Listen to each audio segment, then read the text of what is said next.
What would you do if someone stole the last thing you had left of your dead mother?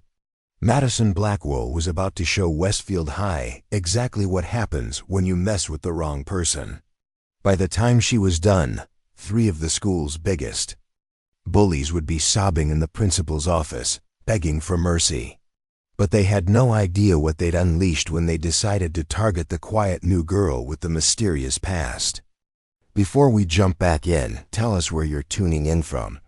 And if this story touches you, make sure you're subscribed because tomorrow I've saved something extra special for you.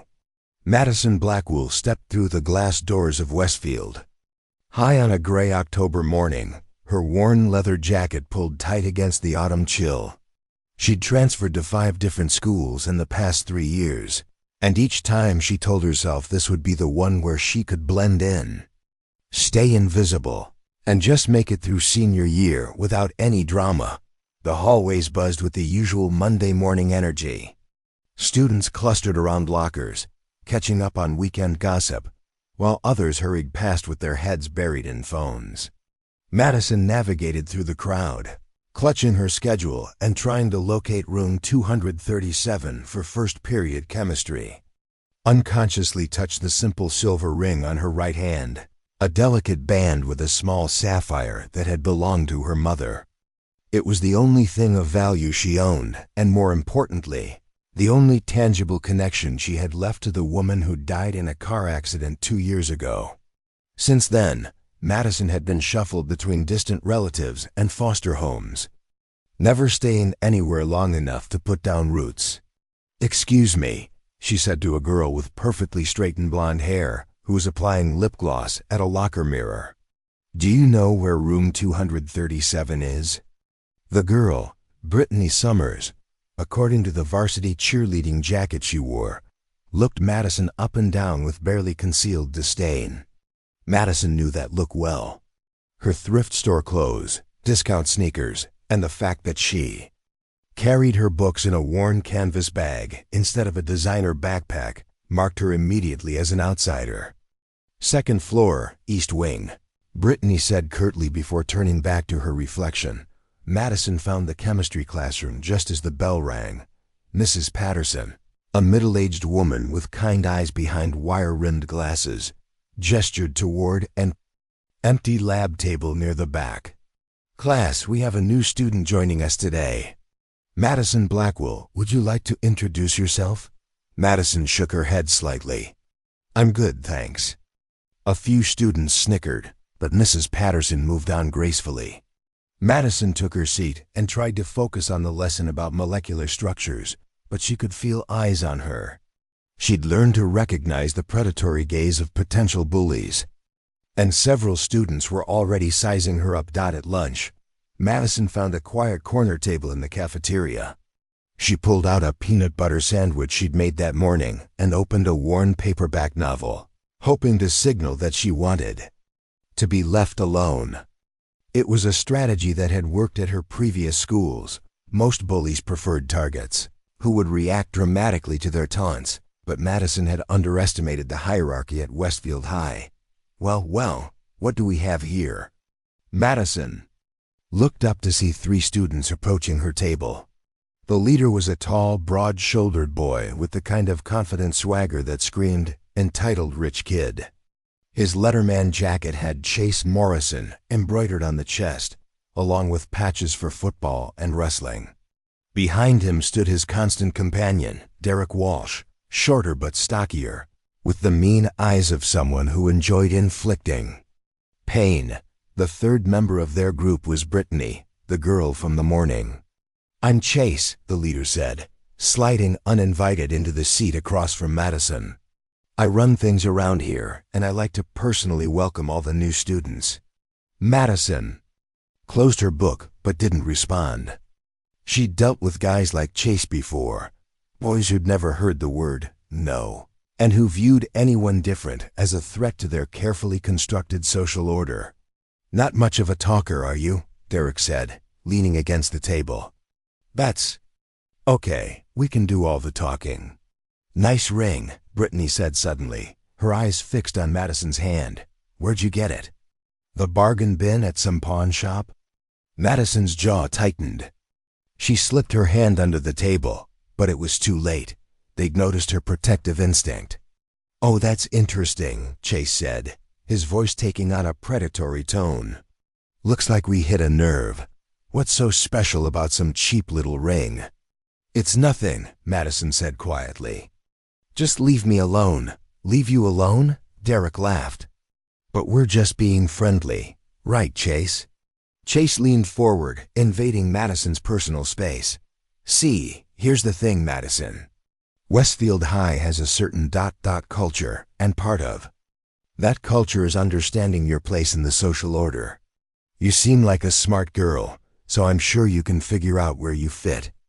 Madison stood up, gathering her things. "I need to get to class." "Sit down," Chase said, his voice losing its fake friendly tone. "We're not done talking." The cafeteria had gone noticeably quieter. Madison could see other students watching from their peripheral vision, but no one was going to intervene. This was clearly an established pattern. Chase Morrison and his crew ruled through intimidation, and everyone else just tried to stay out of their way. "I said sit down," Chase repeated, grabbing Madison's wrist as she tried to leave. Madison yanked her arm free, her eyes flashing with anger. "Don't touch me." "Ooh, she's got some fire," Derek said mockingly. "I like that."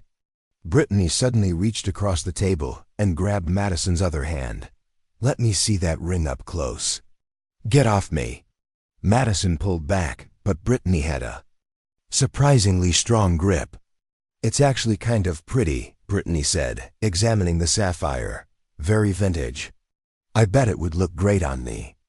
"That's not yours," Madison said, her voice shaking with barely controlled rage. "What are you going to do about it?" Chase asked. "Tell a teacher? Go crying to the principal? Nobody cares about some charity case who won't even be here next semester." Madison wrenched her hand free from Brittany's grasp and stood up again. This time, Chase didn't try to stop her, but his parting words followed her as she walked away. "This isn't over, Madison. You can't just ignore us. Sooner or later, you're going to learn how things work around here." The rest of the day passed in a blur of hostile stares and whispered comments. By the time Madison reached her last class, a P. English Literature, she was exhausted from constantly looking over her shoulder. She'd hoped that maybe the advanced classes would attract a different type of student, but she was wrong. Chase Morrison sat 3 seats behind her, and she could feel his eyes boring into the back of her head throughout the entire discussion of Macbeth. When class ended, she deliberately waited until most students had left before gathering her things. "Interesting choice of reading material," Chase said, appearing beside her desk as she packed up her notebook. "Macbeth. All that talk about ambition and revenge. Very fitting." Madison didn't respond, but her hand stilled on her backpack zipper. "You know what I find fascinating about that play?" Chase continued conversationally. "How quickly everything falls apart when someone doesn't know their place. Macbeth thought he could rise above his station, challenge the natural order. We all know how that ended." Madison finally looked up at him. "Are you threatening me?" Chase smiled, but it didn't reach his eyes. "I'm giving you friendly advice. This school has its own natural order, and trust me, you don't want to be the one who disrupts it." He walked away, leaving Madison alone in the empty classroom. She finished packing her things with shaking hands, her mother's ring feeling suddenly heavy on her finger. As she walked to her locker, Madison tried to tell herself that this was just typical high school posturing. She'd dealt with bullies before, and she knew that if she kept her head down and avoided them, they'd eventually move on to easier targets. But something about Chase Morrison felt different, more dangerous. And the way Brittany had looked at her mother's ring made Madison's stomach churn with anxiety. She was so lost in thought that she almost didn't notice Derek Walsh leaning against her locker, effectively blocking her access to it. "Problem?" she asked. "No problem," Derek said with a grin that revealed slightly crooked teeth. "Just wanted to chat. You seem really attached to that ring of yours." Madison's hand instinctively moved to cover the jewelry. It was my mother's. Was? Derek's grin widened. Past tense. What happened to Mommy? The casual cruelty of the question hit Madison like a physical blow. That's none of your business. Everything that happens in this school is my business, Derek said. See, Chase might be the face of our little operation, but I'm the one who handles the practical matters. And practically speaking, you've got something we want. The ring isn't for sale. Preparing and narrating this story took us a lot of time, so if you are enjoying it, subscribe to our channel. It means a lot to us. Now back to the story. Who said anything about selling? Derek stepped closer, and Madison could smell cigarettes and cheap cologne on his breath. Maybe we're thinking more along the lines of borrowing. You mean stealing? Derek shrugged. Semantics. The point is, you can make this easy on yourself, or you can make it hard. But either way, that ring is going to end up where it belongs. And where's that? Madison asked, surprised by the steadiness of her own voice. On Brittany's finger. Derek said simply. She's decided she likes it, and what Brittany wants, Brittany gets. That's just how things work around here. Madison stared at him for a long moment, processing what he'd just told her. They weren't just bullying her for the sake of establishing dominance. They had specifically targeted the one thing in the world that mattered to her. The ring wasn't valuable enough to be worth stealing for money. This was about power, pure and simple. Over my dead body, she said quietly. Derek's expression darkened. That can be arranged.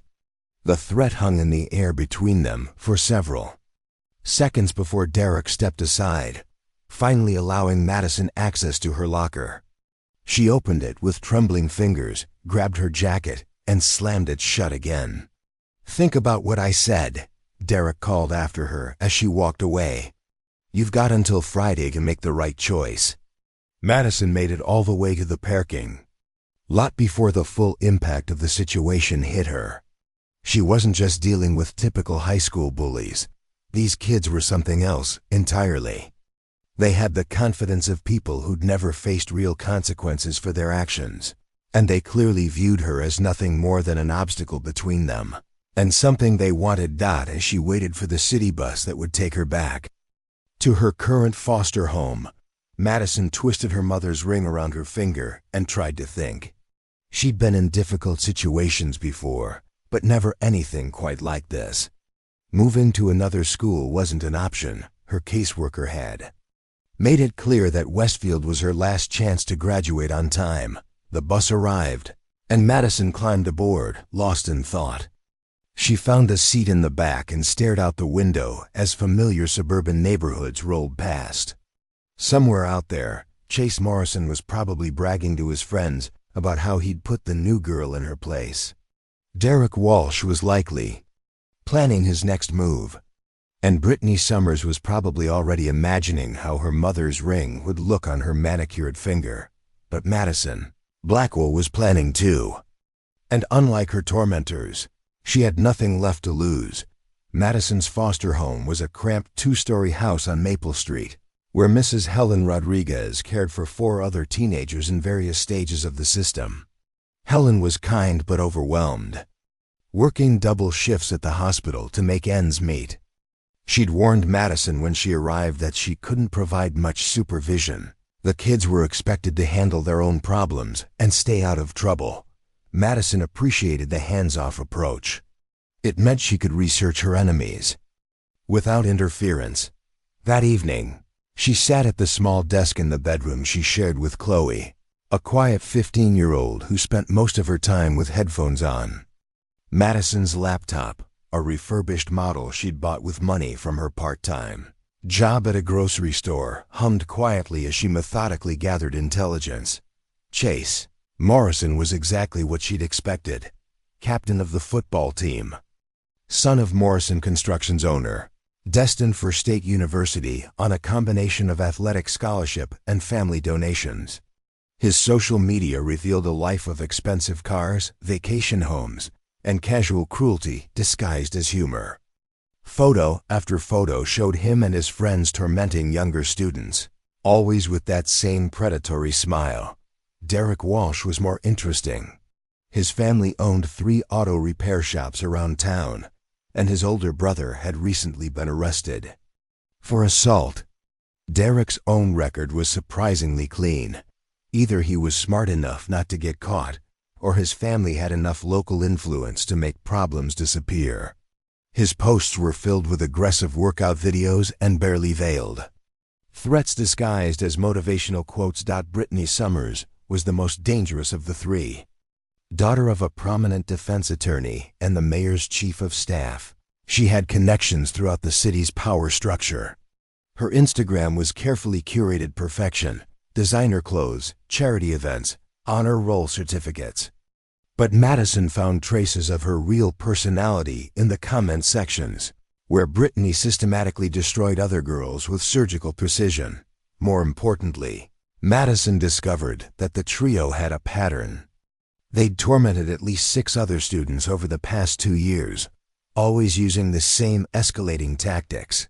First came the verbal intimidation, then public humiliation, followed by theft or destruction of personal property. The victims had either transferred schools or simply endured the abuse until graduation. But Madison noticed something else in her research. Each previous victim had been isolated, friendless, with no support system. Madison might be new, but she wasn't powerless. The next morning, she arrived at school with a plan. Her first stop was the guidance office, where she requested a meeting with Mrs. Carmen Valdez, the head counselor. Mrs. Valdez was a sharp-eyed woman in her 50s who'd seen every type of student crisis imaginable. "I'm concerned about some students threatening me," Madison said without preamble. Mrs. Valdez leaned forward. "What kind of threats?" "Chase Morrison, Derek Walsh, and Brittany Summers have made it clear they intend to steal my property. They've given me until Friday to comply." "That's a serious accusation. Do you have any proof?" Madison pulled out her phone and played a recording she'd made the previous day. Derek's voice was clearly audible. "You've got until Friday to make the right choice." Mrs. Valdez frowned. "This is concerning, but it's also somewhat ambiguous. Has anyone directly threatened physical violence?" "Derek Walsh told me that my compliance can be arranged over my dead body. I'll need to speak with these students individually. Can you provide me with specific dates and times for each incident?" Madison handed over a typed timeline she'd prepared, complete with witness names and locations. Mrs. Valdez's eyebrows rose as she read through the document. "You're very thorough," she said. "Most students don't document incidents this carefully." "I've learned that adults need evidence before they act," Madison replied. Mrs. Valdez made notes in Madison's file. "I'll investigate this immediately. In the meantime, I want you to report any further incidents directly to me. Don't try to handle this yourself." Madison nodded, but they both knew the counselor's hands were largely tied. Without witnesses willing to testify or physical evidence of wrongdoing, the best she could do was issue warnings that students like Chase Morrison would ignore. Madison's second stop was the school library, where she found Marcus Chun hunched over a computer in the back corner. Marcus was a senior like her, but he looked younger, thin and pale, with the kind of nervous energy that marked him as a frequent target. More importantly, he was known to be a computer genius who'd already been accepted to MIT. Marcus? Madison approached his table carefully. "I'm Madison Blackwell. I was wondering if you could help me with something." Marcus looked up suspiciously. "Depends on what kind of help." Madison sat down across from him. "I know Chase Morrison and his friends have been messing with you." Marcus's expression darkened. "What about it?" "I want to stop them." "Good luck with that," Marcus said bitterly. "I've been trying to avoid those psychopaths for 3 years. The best strategy is to keep your head down and wait for graduation. What if I told you there was another way?" Marcus studied her for a long moment. "What are you proposing?" Madison glanced around to make sure they weren't being overheard. I need information. You know computers, and you understand how this school really works.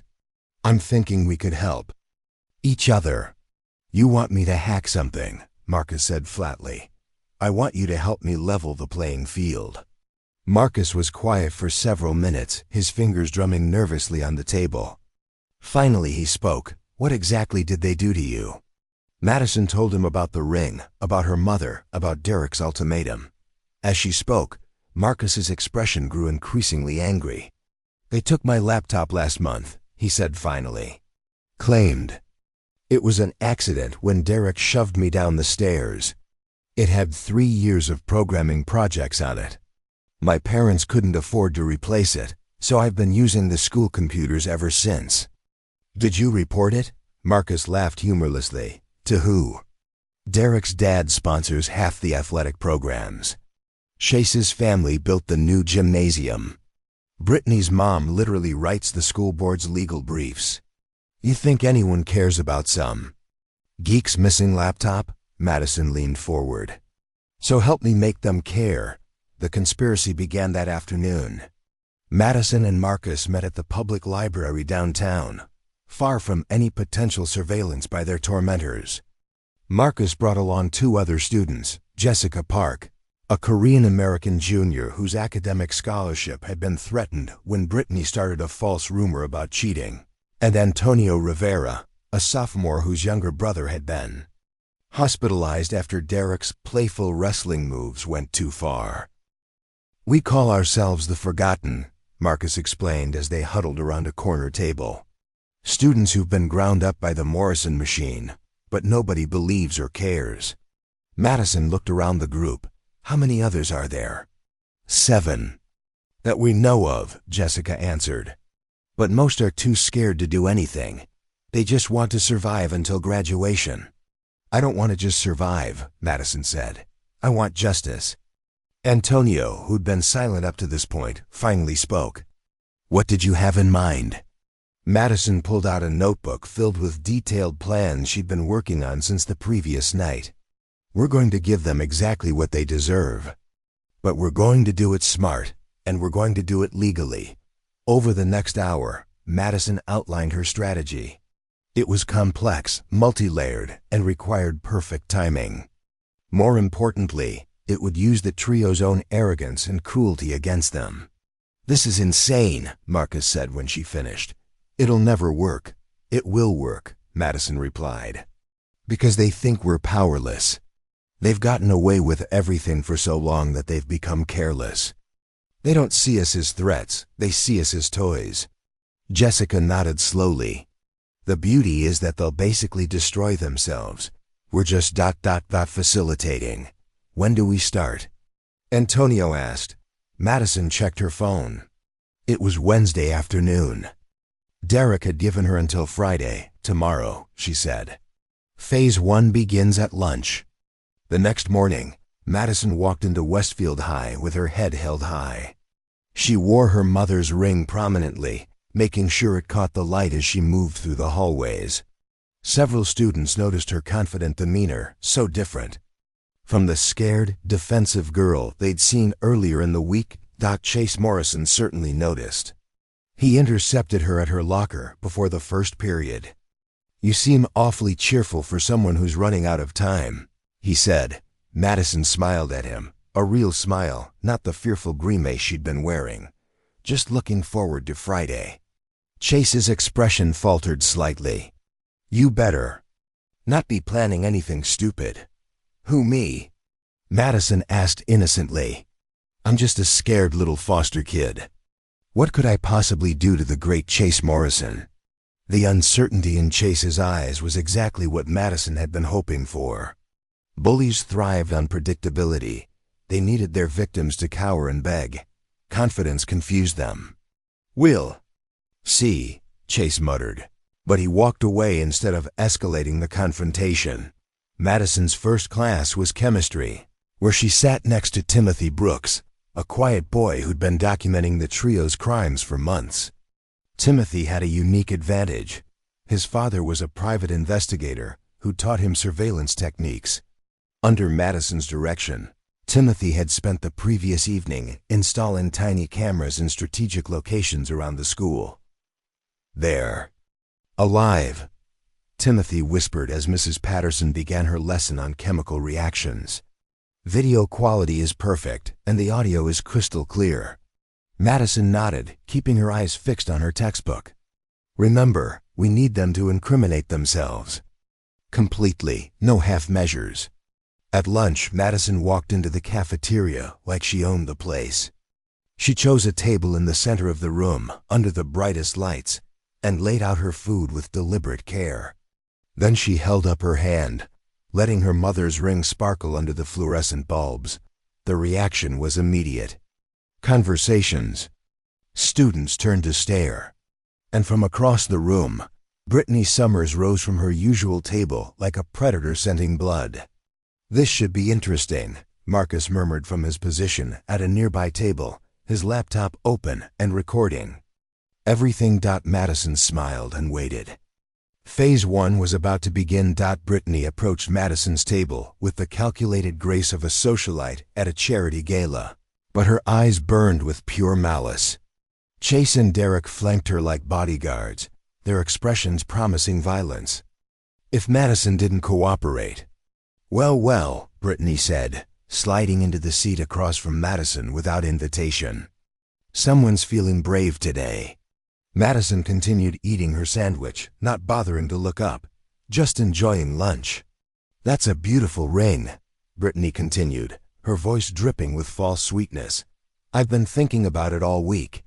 It would go perfectly with my homecoming dress."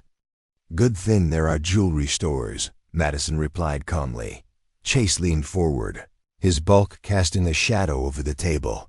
"I don't think you understand the situation here, Madison. This isn't a negotiation." "You're absolutely right, Madison," sighed, finally meeting his gaze. "It isn't." The confidence in her voice made all three bullies pause. This wasn't the scared, defensive girl they'd been tormenting. Something had changed, and they could sense it even if they couldn't identify. "What?" Derek decided to escalate. "Maybe you need a reminder of how things work around here." He reached across the table and grabbed Madison's wrist, trying to force her hand open so he could remove the ring. It was exactly what Madison had been hoping for.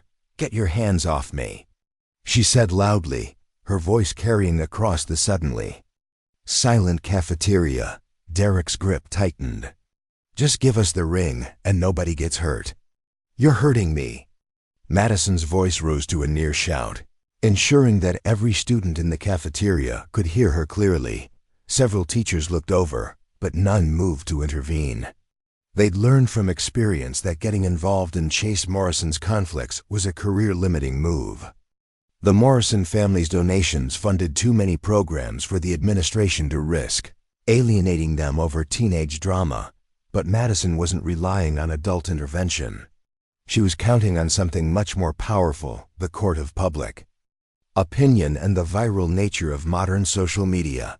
Jessica Park sat 3 tables away, her phone positioned to capture every second of the confrontation.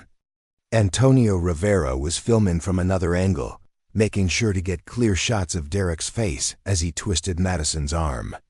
At tables throughout the cafeteria, other members of the Forgotten were documenting everything, their phones hidden but recording. I said let go. Madison yanked her arm free, stumbling backward and deliberately knocking over her water bottle. The crash echoed through the cafeteria as water spread across the floor. "Clumsy," Brittany said with a cruel smile. "Just like your mother, probably." "Oh wait, she's dead, isn't she?" The casual cruelty of the comment sent a gasp through the nearby tables. Even students who regularly ignored bullying incidents looked shocked at the viciousness of the attack. Madison's face went pale, but her voice remained steady. "You don't get to talk about my mother." "I'll talk about whatever I want," Brittany continued, her voice carrying clearly across the room. "Poor little orphan girl, bouncing from foster home to foster home. No wonder you're so desperate to hold on to that cheap little ring. It's all you have left of mommy dearest." Chase was grinning now, enjoying the show. Maybe we're doing you a favor. Time to let go of the past and accept reality. The reality is that you're thieves, Madison said loudly enough for the entire cafeteria to hear. You want to steal the only thing I have left of my dead mother, because you think you're entitled to take whatever you want. Careful, Derek said, stepping closer. You're starting to sound hysterical. Am I? Madison looked around the cafeteria, making eye contact with dozens of students who were now watching the confrontation with rapt attention. Or am I just telling the truth about what kind of people you really are? Brittany's mask of false sweetness finally slipped completely. You have no idea what kind of people we are, but you're about to find out. She stood up abruptly, her chair scraping against the floor. Derek, take the ring. Derek moved around the table, his intentions clear. This was the moment Madison had been waiting for, the moment when they would cross the line from verbal intimidation to actual theft.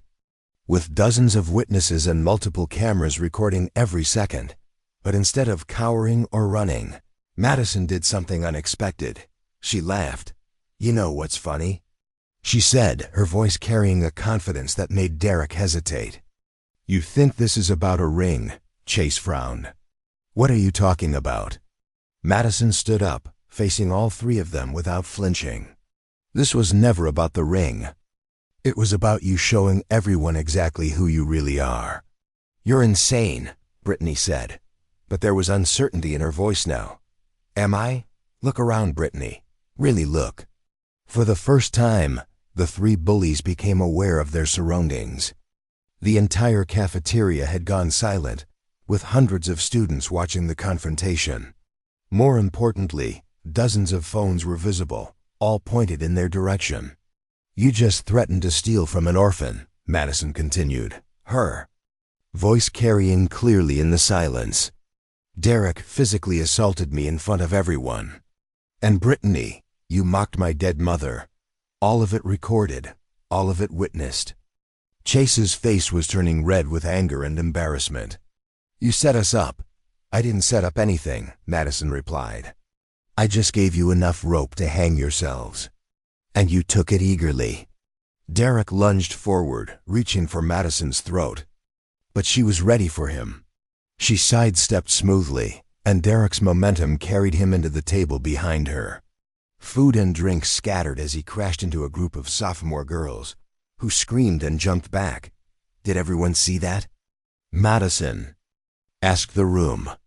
Derek Walsh just tried to assault me because I wouldn't let him steal my mother's ring. The cafeteria erupted. Students were talking excitedly, comparing videos, and uploading content to social media in real time. Several were already tagging the school's official accounts, demanding action. Chase grabbed Madison's arm. You think you're clever? You have no idea what you've started. Neither do you, Madison replied calmly. But you're about to find out.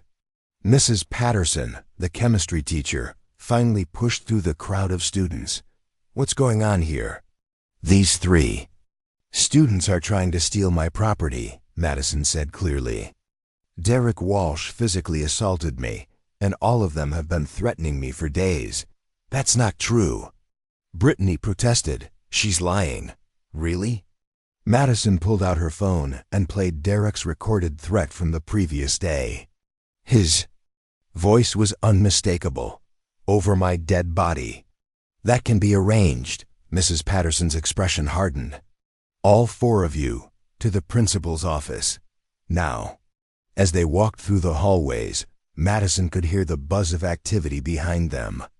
Students were already sharing videos on Instagram, TikTok, and Snapchat. Hashtags were forming. Hashtag Westfield Bullies. Hashtag Justice for Madison. Hashtag Morrison Thugs. The story was spreading beyond the school, picked up by local social media groups and parenting. Forums. Principal Williams was a tired-looking man in his 60s who'd been running Westfield High for over a decade. He'd survived budget cuts, school board politics, and countless parent complaints by avoiding controversy whenever possible.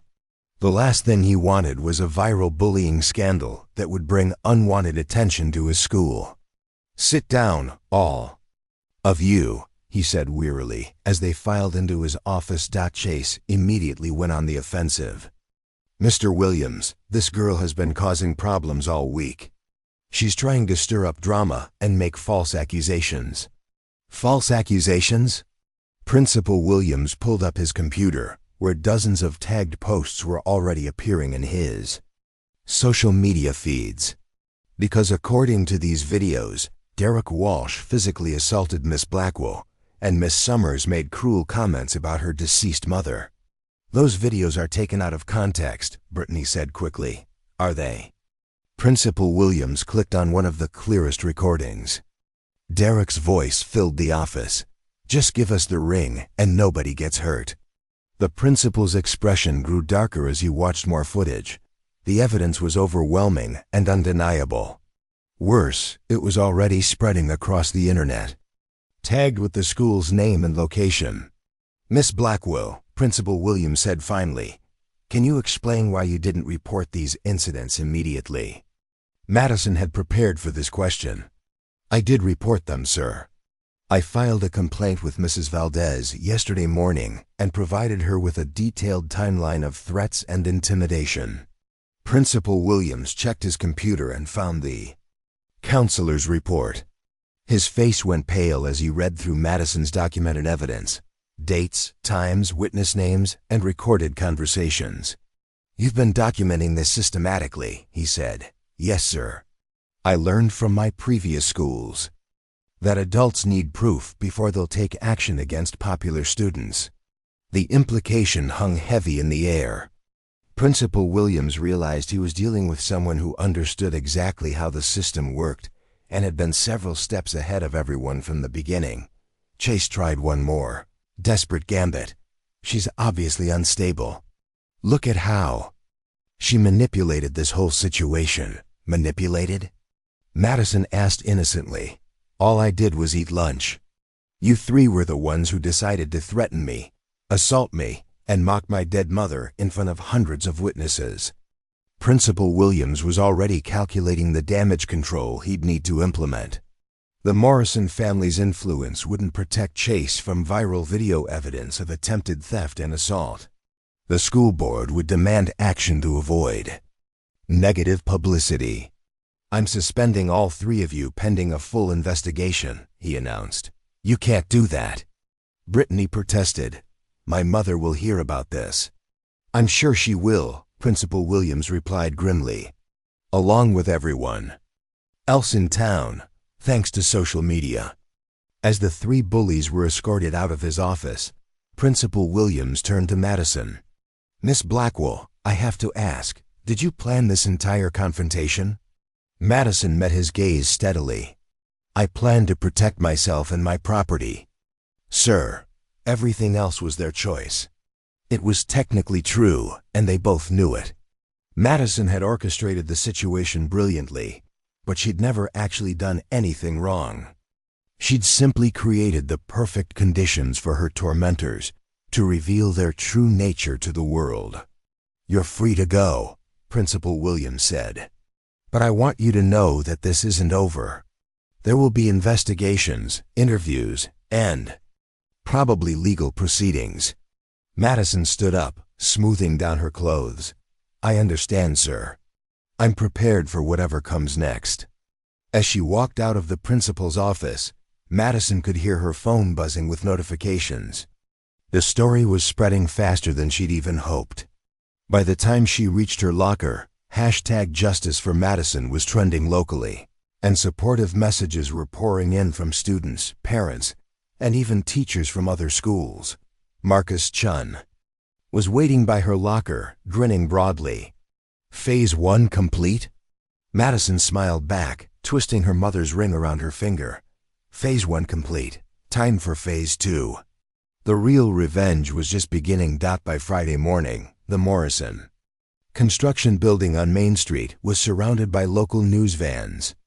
The viral videos from Westfield High had exploded beyond social media, catching the attention of regional television stations hungry for a story about privileged teenagers terrorizing an orphaned foster child. Madison watched the coverage from the Rodriguez family's living room before school, sipping coffee as reporter Sarah Mitchell stood outside the construction company's headquarters. This is the business owned by the Morrison family, whose son Chase is at the center of a bullying scandal that rocked this quiet suburban community, Mitchell announced. The videos, which have been viewed over 2 million times, show the teenager and his friends attempting to steal jewelry from a fellow student whose mother died in a car accident. Mrs. Rodriguez shook her head as she gathered her things for work. That poor boy's family must be mortified. All that money, and they raised a criminal. Madison nodded sympathetically, but inside she was calculating her next moves. The suspension had been just the beginning. Phase 2 required destroying their reputation so completely that they'd never recover their social standing at school. The atmosphere was electric. Students who'd never spoken to Madison before approached her in the hallways, expressing support and sharing their own stories about the Morrison crew's reign of terror. Teachers who'd previously ignored the bullying were suddenly very interested in hearing testimony from victims. Madison. Jessica Park caught up with her at her locker. "You need to see this." She held up her phone, showing a local news app notification. "Police launch investigation into Westfield High bullying incident." Madison's eyes lit up. "They're actually investigating?" "It gets better," Marcus said, appearing beside them with his laptop. "Check out what happened to their social media accounts." He showed Madison a series of screenshots. Chase Morrison's Instagram, which had boasted 12,000 followers on Wednesday, was now down to 3,000 and falling rapidly. The comments on his posts were brutal. "Imagine being so pathetic you steal from orphans. Your parents must be so proud of raising a thief. Hope you enjoy community college because no decent school will want you now." Derek Walsh's accounts had been even more devastated. His TikTok videos, previously filled with supportive comments from girls impressed by his workouts, were now flooded with mockery and disgust. Someone had created a remix of the cafeteria footage set to music, and it was spreading faster than the original videos, but Brittany Summers was suffering the most spectacular downfall. Her carefully curated image as a charitable honor student had been completely destroyed by her cruel comments about Madison's mother. The mayor's office had issued a statement distancing themselves from her family. 3 different colleges had reportedly contacted Westfield High asking for clarification about her character. "This is incredible," Madison said, scrolling through the endless stream of negative coverage. "It's way beyond what I expected." "The internet doesn't forgive," Antonio Rivera said, joining their group. "Especially when you mess with someone who can't fight back. People hate bullies, but they really hate bullies who target orphans." Timothy Brooks appeared with fresh intelligence from his surveillance network. "Security meeting," he whispered. "The Morrison family's lawyer is here, along with the Summers attorney and Derek's dad. They're in Principal Williams' office right now." Madison felt a surge of satisfaction. The parents were panicking, which meant her plan was working better than she'd dared to hope. "What's phase 2? Marcus asked quietly. Madison glanced around to make sure they weren't being overheard. "We make sure this follows them forever. College admissions officers, future employers, romantic partners. Everyone needs to know exactly what kind of people they are." "That seems harsh," Jessica said uncertainty. "You know what's harsh?" Madison replied. "Mocking a dead woman to her daughter's face. Trying to steal the only thing an orphan has left of her mother. Physically assaulting someone smaller than you because you think you're untouchable." Jessica nodded slowly. "You're right. They chose their actions." The first period bell rang, but Madison didn't head to class immediately. She had a meeting scheduled with Detective Lisa Morgan, the police officer assigned to investigate the assault. Charges Derek was now facing. Detective Morgan was a no-nonsense woman in her 40s who'd seen every type of teenage crime imaginable. She met Madison in the guidance office, away from the chaos of the main hallways. "Miss Blackwell, I need to go over the events of Thursday in detail," she said, pulling out a recording device. "I want you to tell me everything that happened. From the first time these students approached you." Madison had prepared for this interview carefully. She recounted each incident with perfect accuracy, providing exact quotes and specific details. Her timeline matched the documentation she'd given Mrs. Valdez, and her story was corroborated by multiple witnesses and recordings. "You seem very well prepared for someone who's supposedly just a victim," Detective Morgan observed. "I learned early that nobody protects foster kids except foster kids," Madison replied. "I've been documenting bullying incidents since middle school because adults always ask for proof." Detective Morgan studied her for a long moment. "The video showed Derek Walsh grabbing your wrist and later lunging at you. In your opinion, did you feel physically threatened?"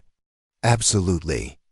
Derek Walsh is 6 feet tall and weighs at least 200 pounds.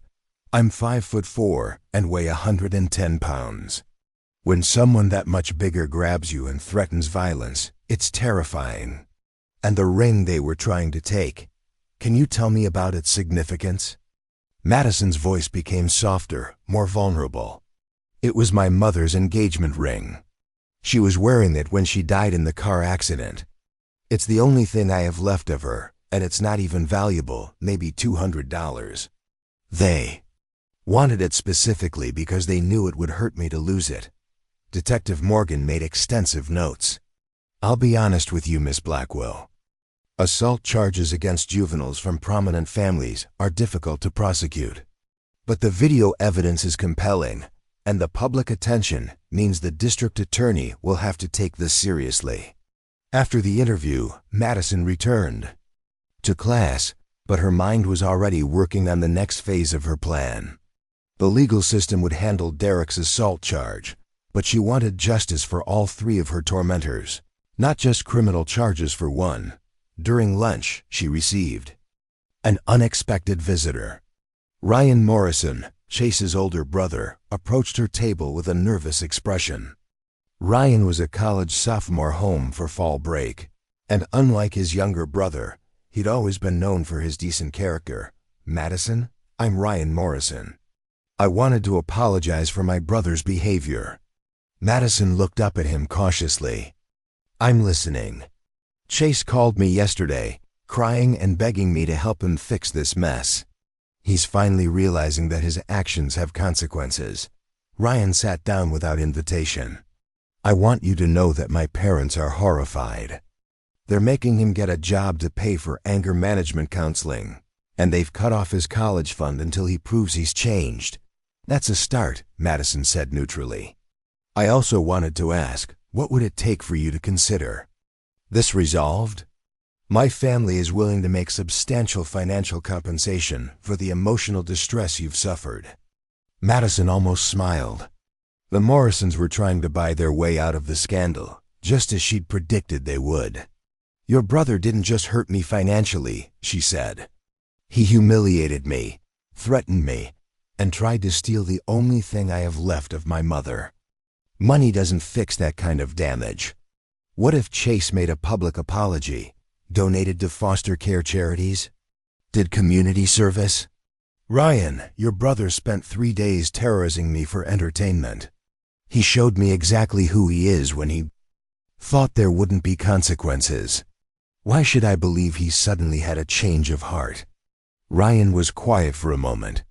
"Because his entire future is on the line. State University has already called asking questions about his character. 3 other schools have withdrawn their recruitment interest. He's looking at community college and a lifetime of following him online."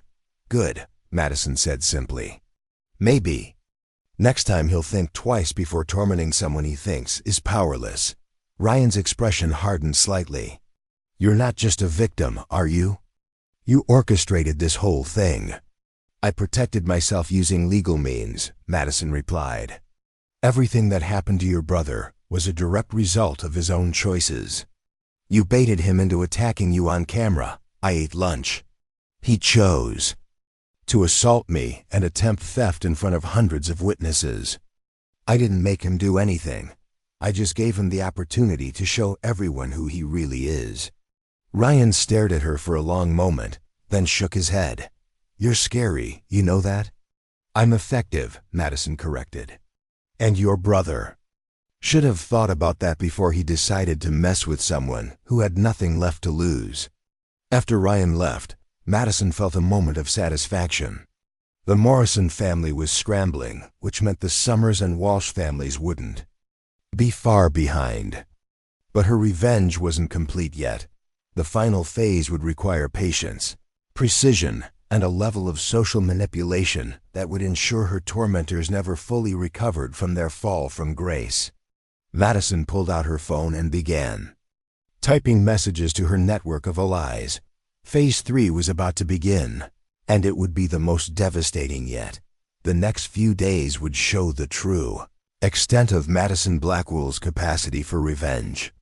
And by the time she was finished, Chase Morrison, Derek Walsh, and Brittany Summers would understand exactly what happened when you made the mistake of underestimating the quiet new girl with nothing left to lose. Monday morning brought chaos to Westfield High. What had started as a local bullying incident had mushroomed into a national story about privilege, social media justice, and institutional failure. CNN's education correspondent had picked up the story, and suddenly everyone wanted to interview the foster girl who'd taken down 3 of the most powerful students in school. Madison walked through the front doors to find a completely transformed environment. Students who'd previously ignored her now stepped aside respectfully as she passed. Teachers smiled and nodded in acknowledgement. Even the custodial staff seemed to regard her with a mixture of admiration and wariness. But Madison wasn't interested in celebrity. She was focused on completing her mission. Her first stop was the school newspaper office, where editor-in-chief Sarah Chun was frantically trying to keep up with interview requests from major publications. Sarah was Marcus's cousin, and she'd been documenting the Morrison crew's behavior for her investigative journalism portfolio long before Madison arrived. Madison, thank God you're here, Sarah said, looking up from her computer. The Washington Post wants an exclusive interview, and 3 different documentary filmmakers have reached out about following your story. That's not why I'm here, Madison said, closing the door behind her. I need you to run a specific story. Sarah raised an eyebrow. I'm listening. Madison pulled out a thick folder she'd been compiling over the weekend. Everything in here is documented, verified, and legally obtained. It's a comprehensive investigation into the culture of bullying at Westfield High, going back 3 years. Sarah opened the folder and her eyes widened. The contents were devastating. Testimony from dozens of victims, financial records showing how the Morrison and Summers families had influenced school policy, evidence of administrators deliberately ignoring complaints to protect wealthy donors. This is incredible journalism, Sarah breathed, flipping through pages of meticulously researched material. Where did you get all this? I had help, Madison said simply. Turns out a lot of people have been waiting for someone to finally stand up to the system. The folder contained stories that would destroy not just the 3 bullies, but the entire power structure that had protected them. Parents using donations to bury assault complaints. School board members covering up incidents to protect property. Values. Teachers are afraid to report abuse because they need their jobs. If I publish this, heads are going to roll, Sarah warned. Not just students, adults will lose their careers. Good, Madison replied coldly. They chose to enable abuse instead of protecting children. They deserve whatever consequences come their way. Sarah was already mentally composing headlines. This will be the biggest story in the school's history. Make sure you emphasize the systemic nature of the problem, Madison instructed. This wasn't just 3 bad kids acting out.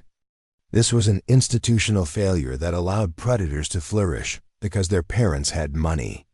Meanwhile, across town, the Summers family was in crisis mode. Brittany's mother, Victoria Summers, was a political operative who understood exactly how quickly scandal could destroy careers.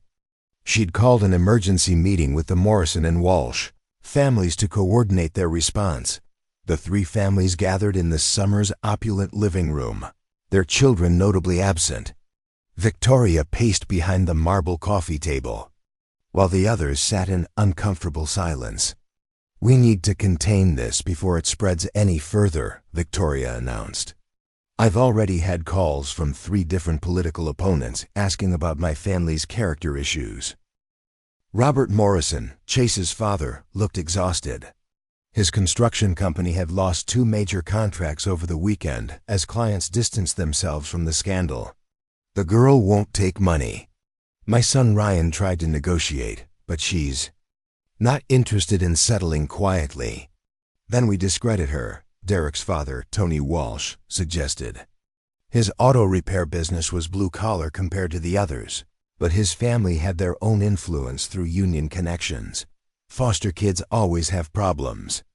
We dig up her history, find something that makes her look unstable." Victoria shook her head. "I already tried that approach. My private investigator says she's a clean model student, no disciplinary issues, and excellent references from previous schools. Worse, going after an orphan's trauma history would make us look even more monstrous." Robert pulled out his phone, showing them the latest social media metrics. The videos have been viewed over 5 million times now. Hashtag Justice for Madison is trending nationally. If we attack her credibility, we'll just create more sympathy for her cause. "So what do you suggest?" Tony asked desperately. "Let our kids get destroyed by some vindictive little psychopath." "She's not psychotic," Victoria said grimly. "She's strategic. Everything she's done has been calculated to maximize damage while staying within legal boundaries. We're dealing with someone who understands power dynamics better than most adults." Robert leaned forward. "There has to be something we can do. Chase is looking at community college at best. State University won't return my calls. Brittany's early admission to Northwestern has been deferred pending further review," Victoria added bitterly. 20 years of building her resume, destroyed by 30 seconds of viral video. Tony slammed his fist on the coffee table. "This is insane. They're kids. They made mistakes." "They committed crimes," Victoria corrected. "On camera. With hundreds of witnesses. There's no spinning assault and attempted theft, Tony." Back at school, Madison was implementing the final phase of her plan. She'd called a meeting of the forgotten. In the old drama classroom, where they could speak privately, the group had grown significantly over the past week. Word had spread about Madison's network, and victims who'd suffered in silence for years were finally ready to speak out. 15 students now sat in the circle, ranging from freshmen to seniors. "The newspaper story comes out tomorrow," Madison announced. "It will expose the entire system that protected our abusers. But that's not enough. We need to make sure this kind of thing never happens again." Marcus raised his hand. "What did you have in mind?" Madison stood up, her voice taking on the commanding tone she'd developed over the past week. "We're going to change the power structure at this school permanently. No more suffering in silence. No more protecting bullies because their parents donate money. No more victims too scared to speak up." She outlined her plan methodically. They would form an official anti-bullying organization with faculty oversight.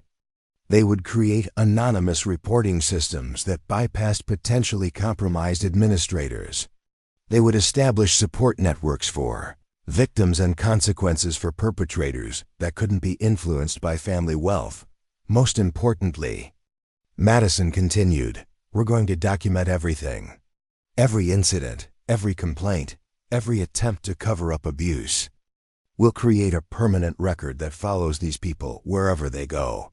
Jessica Park looked uncomfortable. Isn't that kind of vindictive? Madison's expression hardened. Is it vindictive to warn future victims about dangerous people? Is it vindictive to prevent other children from being terrorized because someone's parents have money? She's right, said a quiet voice from the back of the room. Everyone turned to see Amanda Foster, a sophomore who'd been hospitalized last year after Derek's wrestling move had given her a concussion. They would have kept hurting people forever if Madison hadn't stopped them. Timothy Brooks had been monitoring social media throughout the meeting. "You guys need to see this," he said, holding up his laptop. The screen showed Brittany Summers' latest Instagram post, a carefully crafted apology video that her mother had obviously scripted. Brittany sat in her perfectly decorated bedroom, tears streaming down her face as she spoke about learning from mistakes and growing as a person. "I want to sincerely apologize to Madison and anyone else who was hurt by my words and actions," Brittany said to the camera. "I was wrong, and I'm committed to becoming a better person. I'm seeking counseling and dedicating myself to anti-bullying advocacy." The comment section was brutal. Thousands of users were calling the apology fake, pointing out that she was only sorry because she'd been caught, and predicting that she'd return to her old behavior once the attention died down. "Classic damage control," Madison said, watching the video with clinical detachment. "Too little, too late." Marcus checked the other accounts. Chase posted something similar an hour ago. "Derek's been radio silent since the police questioned him." Madison nodded. "The apologies don't matter. The internet never forgets, and college admissions officers do thorough social media background checks now. Their futures were destroyed the moment they chose to attack me on camera." As the meeting broke up, Madison felt a profound sense of satisfaction. Phase 3 was complete. The bullies had been exposed, humiliated, and would face consequences for years to come. The system that had protected them was crumbling under public scrutiny, and victims throughout the school now had a voice and support network.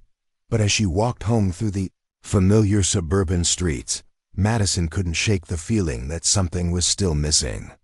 Justice had been served, but she wanted something more personal.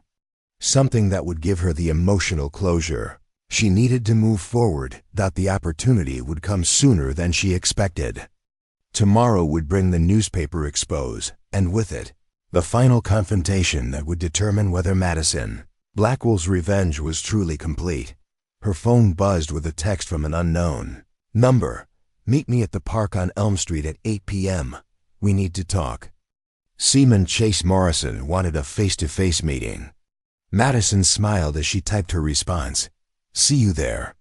The final act was about to begin. Elm Street Park was deserted at 8 o'clock, the playground equipment casting long shadows under the amber streetlights. Madison arrived 10 minutes early, positioning herself on a bench where she could see all approaches. She'd learned never to meet potential threats without having multiple escape routes planned. Chase Morrison emerged from the darkness looking nothing like the confident predator who'd terrorized her just a week ago. His shoulders were hunched, his eyes red-rimmed from lack of sleep, and his usual designer clothes had been replaced with a plain hoodie and jeans. He looked like what he'd become, a broken teenager whose entire world had collapsed around him. "Thank you for coming," he said quietly, sitting on the opposite end of the bench. Madison studied him with clinical detachment. "You have 5 minutes." Chase stared at his hands for a long moment before speaking. "I know you probably won't believe this, but I'm genuinely sorry for what I did to you. Not just because I got caught, because it was wrong." "You're right," Madison replied coldly. "I don't believe you. I deserve that." Chase's voice cracked slightly. "I've spent the last week thinking about everything I've done, not just to you but to other people over the years. I was a monster." "Was?" Madison raised an eyebrow. "Past tense?" "I'm trying to change. I know that doesn't mean anything to you. But my parents have cut me off completely. I'm working at my uncle's warehouse making minimum wage. I start therapy next week, and I'm donating every penny I earn to foster care organizations. Madison felt no sympathy. That sounds like damage control, not genuine remorse. Chase turned to face her fully, and she could see tears gathering in his eyes. My life is over, Madison. State University rejected me officially yesterday. The community college won't even return my calls because of the publicity. No employer will hire me because my name brings up those videos when they Google me. Good, Madison said simply. I'm not asking for forgiveness, Chase continued desperately. I know I don't deserve it. I'm asking for you to call off whatever else you have planned. Madison tilted her head, genuinely curious. What makes you think I have anything else planned? Because you're not done, Chase said with certainty. You've destroyed our reputations, ruined our futures, and exposed the whole system. But you're still angry. I can see it in your eyes. For the first time since the conversation began, Madison felt a flicker of respect for Chase Morrison. Stripped of his privilege and forced to face consequences, he'd developed a level of insight that his former self had never possessed. You want to know what else I have planned? Madison asked. Chase nodded miserably. Madison reached into her jacket and pulled out a manila envelope. Your complete psychological profile, compiled by your ex-girlfriend, Emma Watson. She documented every instance of emotional manipulation, possessive behavior, and subtle abuse throughout your 2-year relationship. Very detailed, very damaging. Chase's face went white. Emma wouldn't. Emma contacted me yesterday, Madison interrupted. Turns out she's been keeping a journal about your relationship because her therapist suggested it might help her process the trauma. She's ready to go public about the pattern of psychological abuse you put her through. That would destroy what's left of my reputation completely. Yes, it would, Madison agreed. Along with this, she pulled out a second document. A compilation of financial records showing how your family has been bribing school officials. For years, your father's donations always coincide perfectly with incidents involving you being covered up. Chase buried his face in his hands. Please, I'm already destroyed. My family is falling apart. My parents are getting divorced because of the stress. Isn't that enough? Madison felt a surge of dark satisfaction. Now you know how I felt when you tried to steal the only thing I had left of my mother. I know I was horrible to you. Chase looked up, his face streaked with tears. But I'm begging you, I'll do anything, pay any price, accept any punishment. Just please don't release those documents.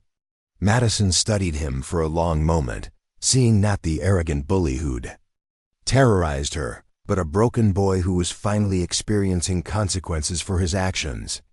The question was whether this was genuine remorse or just fear of further punishment. Tell me about the others, she said finally. What others? All the students you and your friends victimized over the years. I want their names, what you did to them, and why you thought it was acceptable. Chase hesitated. I can't remember all of them. Try harder. For the next 20 minutes, Chase recounted a litany of cruelty that shocked even Madison. Dozens of victims, systematic psychological torture, property destruction, and social isolation tactics that had driven multiple students to transfer schools or drop out entirely. He spoke in a monotone voice, as if reciting a confession. Marcus Chun, we destroyed his programming projects and got him banned from the computer lab for a month by planting evidence that he was hacking. Jessica Park. Brittany spread rumors that she was cheating on tests, which almost cost her the academic scholarship she needed for college. Amanda Foster. Chase's voice broke. We knew she had a crush on me, so Derek and I pretended to be interested in her, then humiliated her in front of the whole cafeteria. She didn't speak to anyone for months afterward. Madison recorded every word on her phone. This confession would be the final piece of evidence needed to ensure none of them could ever claim they were just kids making mistakes. And you never felt guilty? She asked. Not once? I told myself they deserved it, Chase admitted. That they were weak or weird or different, and that made them fair targets. I convinced myself I was just maintaining the natural social order. The natural social order, Madison repeated with disgust. You mean bullying people who couldn't fight back? Yes, Chase's voice was barely a whisper. And I'm sorry. I know that doesn't fix anything, but I am genuinely, truly sorry. Madison stood up abruptly. Your apology is meaningless, Chase. Do you know why? Chase looked up at her with desperate eyes. Because you're not sorry you hurt people, Madison continued. You're sorry you got caught. You're sorry you're facing consequences. You're sorry your comfortable life got disrupted. But you're not actually sorry for the pain you caused innocent people. That's not true. It is true, Madison cut him off. Because if you were genuinely remorseful, you would have stopped long before I showed up. You had dozens of opportunities to realize that what you were doing was wrong, and you chose to continue anyway. Chase had no response to that. He sat in defeated silence as Madison prepared to deliver her final verdict. Here's what's going to happen, she said in a voice that brooked no argument. Emma's story gets published tomorrow, along with the financial records. The confession you just gave me goes to the police and the school board. And you're going to personally apologize to every single person you victimized over the years. Madison, please, I'm not finished. Her voice turned deadly cold. You're also going to testify in Derek's assault trial, confirming that this was part of a pattern of coordinated bullying. You're going to waive any privacy rights regarding your disciplinary records. And you're going to spend the next year doing community service at homeless shelters and foster care facilities. Chase stared at her in horror. You want me to destroy myself completely? I want you to face the full consequences of your actions, Madison corrected. Something you've managed to avoid your entire life until now. And if I refuse? Madison smiled, but there was no warmth in it. Then I release everything anyway, plus the recording of this conversation where you admit to years of systematic abuse. The choice is yours. Take responsibility voluntarily, or have it forced on you. Chase sat in silence for several minutes, processing the magnitude of what Madison was demanding. Finally, he spoke in a defeated whisper. You've won. Completely. And totally. Are you satisfied? Madison considered the question seriously. Was she satisfied? She'd exposed 3 dangerous bullies, dismantled a corrupt system, created lasting change at her school, and forced her tormentors to face genuine consequences for perhaps the first time in their lives. Yes, she said finally. I am satisfied. She turned to walk away, then paused and looked back at Chase one last time.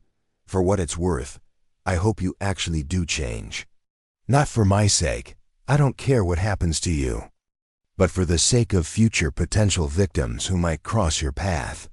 Maybe this experience will teach you something about how it feels to be powerless. As Madison walked away through the empty park, she felt a profound sense of closure settling over her. Her mother's ring caught the streetlight as she twisted it around her finger, a small, simple band that had sparked a revolution. Behind her, Chase Morrison remained on the bench, crying quietly in the darkness.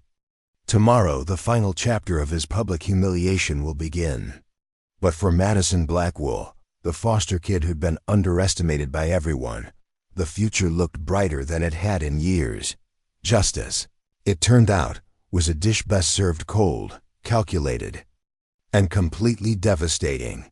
The quiet new girl with nothing left to lose had taught Westfield High a lesson they would never forget. Some people, when pushed too far, don't just push back, they obliterate. 3 months later, Madison Blackwell stood at the podium in the Westfield High auditorium, addressing a packed room of students, parents, teachers, and local officials. The girl who had arrived as a frightened foster child was now being honored as the keynote speaker for the school's first annual anti-bullying summit. When I walked through these doors last October, Madison began, her voice carrying clearly. Through the microphone, "I thought I was just another transfer student trying to survive senior year. I never imagined I would become the catalyst for the changes we've seen at this school."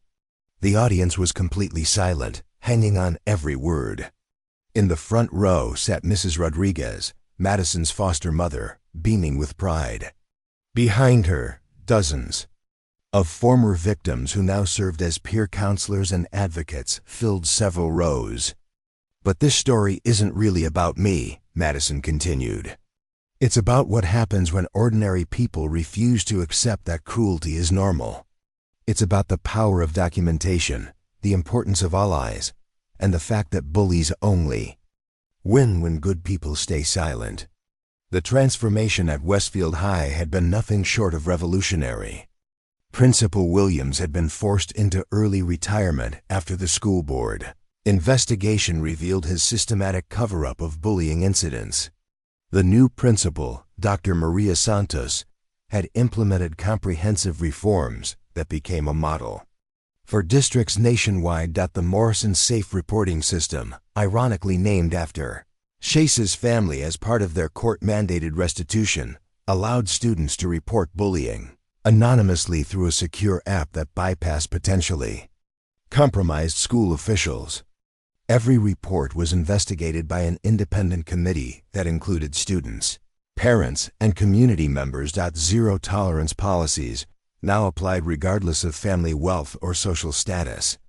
The school had hired additional counselors, established peer mediation programs, and created support groups for both victims and reformed bullies.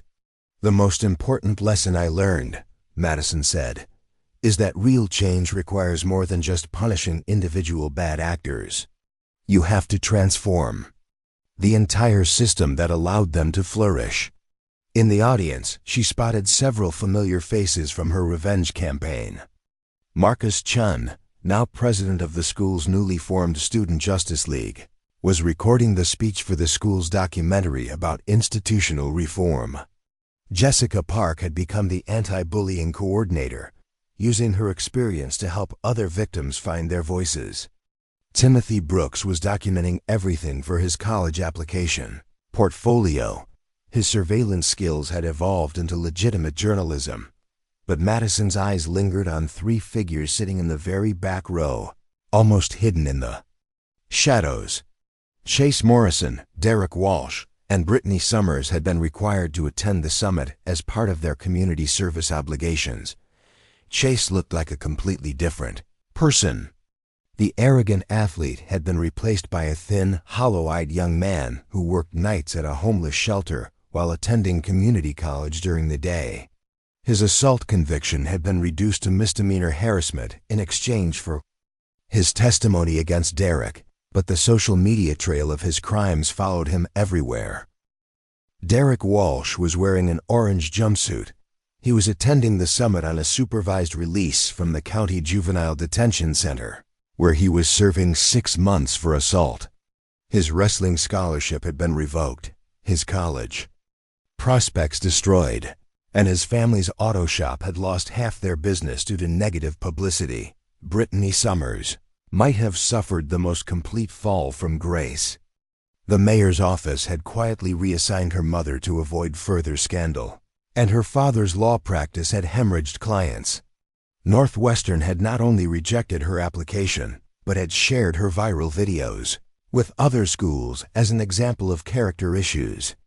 She now attended a small community college under a different name, her political aspirations permanently derailed. "Some people ask me if I feel guilty about how far the consequences went," Madison said, her voice taking on a harder edge. "They suggest that 3 teenagers shouldn't have their entire futures destroyed over youthful mistakes." She paused, letting the silence build dramatic tension. "To those people, I say this: actions have consequences. When you systematically terrorize innocent people, when you use your privilege to hurt those who can't fight back, when you create an atmosphere of fear and intimidation, you don't get to claim victimhood when justice finally catches up with you." The audience erupted in applause. Several students stood up, followed by parents, teachers, and finally the entire auditorium, giving Madison a thunderous standing ovation. As the applause died down, Madison pulled out a small object from her pocket, her mother's sapphire ring, gleaming under the stage lights. "This ring started everything," she said, holding it up for everyone to see. "3 bullies wanted to steal it because they thought I was powerless to stop them. They saw an orphaned foster kid with no connections, no money, and no influence. What they didn't see was someone who had learned to survive by being smarter, more determined, and more strategic than her enemies." She slipped the ring back onto her finger, where it belonged. "That's the real lesson here. Bullies pick on people they think are weak. But sometimes, the person you think is weakest is actually the most dangerous opponent you could choose." After the summit, Madison found herself surrounded by reporters, documentary filmmakers, and activists who wanted to learn from her methods. She had received scholarship offers from 12 universities, 3 book deals, and invitations to speak at anti-bullying conferences across the country. But the moment that mattered most came when she was finally alone in the empty auditorium, gathering her notes from the podium. A small figure approached from the side entrance, Amanda Foster, the sophomore who had been hospitalized after Derek's wrestling move. "Madison?" Amanda's voice was stronger than it had been in months. "I wanted to thank you." "For what?" "For showing me that I didn't have to be a victim forever. I'm starting high school next year with confidence instead of fear, because I know the system will actually protect me now." Madison smiled, a genuine, warm expression that few people had ever seen from her. "You protected yourself, Amanda. I just helped level the playing field." As Amanda walked away, Madison reflected on the journey that had brought her to this moment. She had arrived at Westfield High as a broken girl carrying nothing but grief and anger. She was leaving as a powerful young woman who had literally rewritten the rules of her environment. Her phone buzzed with a text from Mrs. Rodriguez. "Dinner in 20 minutes. And Madison, I'm proud of you." For the first time in years, Madison felt like she truly had a home. Not because of the house on Maple Street, but because she had finally found her purpose. The scared foster kid who had been shuffled between schools was gone, replaced by someone who understood that real power came not from hurting others, but from protecting those who couldn't protect themselves. As she walked through the hallways one last time before graduation, Madison noticed the changes everywhere. Students walked with confidence instead of fear. Conversations were louder and more animated. The oppressive atmosphere that had once characterized Westfield High had been replaced by something approaching actual school spirit. She passed the cafeteria where everything had started, remembering the moment Derek Walsh had grabbed her wrist and sealed his own fate. The table where she had sat alone was now occupied by a diverse group of students who would never have spoken to each other in the old social hierarchy. At her locker, the same one Derek had blocked while threatening her, Madison found a small collection of notes that had been slipped through the vents. Thank you messages from students she'd never met, expressing gratitude for the changes she brought about. Some were signed, others anonymous, but all carried the same message. "You gave us hope." Madison carefully collected the notes and added them to the scrapbook she'd been keeping throughout the year. It contained newspaper clippings, social media, screenshots, legal documents, and photos documenting the complete transformation of her tormentors from predators to pariahs. The final entry would be a photo from today's summit: Chase, Derek, and Brittany sitting in the back row, forced to listen as their former victim was celebrated as a hero. It was the perfect ending to the most comprehensive revenge in Westfield High history. As Madison closed her locker for the last time and headed toward the exit, she felt her mother's ring catch the afternoon sunlight streaming through the windows. The simple sapphire band had become more than just a memento. It was a symbol of what happened when someone pushed the wrong person too far. Madison Blackwell had come to Westfield High as prey. She was leaving as an apex predator who had completely rewritten the food chain. And somewhere in the distance, Three former bullies were learning that some mistakes follow you forever, especially when you make the catastrophic error of underestimating. A foster kid with nothing left to lose and everything to gain. The quiet new girl had gotten the last laugh after all. Up next, you've got two more standout stories right on your screen. If this one hits the mark, you won't want to pass these up. Just click and check them out. And don't forget to subscribe and turn on the notification bell so you don't miss any upload from us.